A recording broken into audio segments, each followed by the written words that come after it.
Busa maya e bango, busa jengu njo. Amboa sawa bote ana manfe na tena o kampo, abasenge di bandolo ba elimba di kalo ya loba bedi.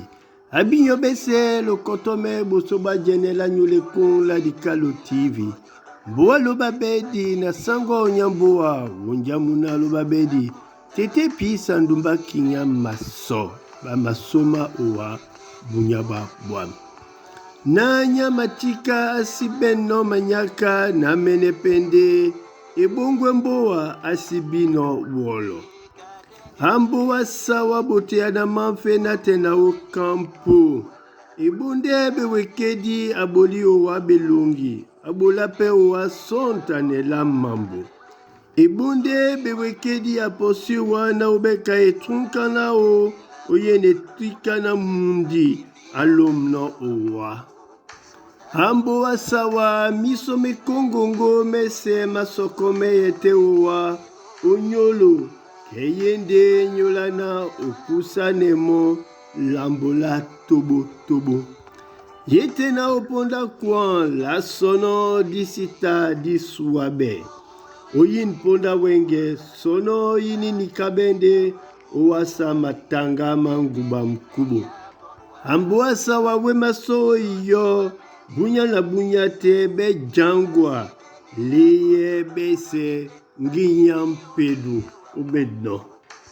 Mutumbeda ngonja na mutumbeda manyanga.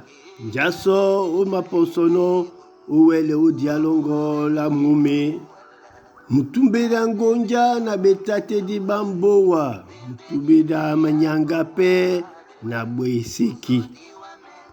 Nyolo po na belongi mwa nande ebonde ewekedi apudi nona dibe. Nande ebonde ewekedi apudi no bola biso ka sontane. Ilongi wo e maboa te ke nyolo nyesende e maboe. Ilongi wo e basengate sese ke nyolo nyesende e masenga sese. Mbolo ne longi wo nyende mbolo na nyolo nyese. Amboa sawa banga di wanje kasa mulatako. Ilongi te na diwongola o. Owandeye edubana jongise longo. Bambambe bana nyusibi omboko mwesoa. Na diwongo diwo asiben. Tobo toba misima ombasa nedi mwanunyu mapule mbolo nao. Loba bedi oboso, loba bedi omlema. Amboa sawa mulatako mongo idubana jongise longo.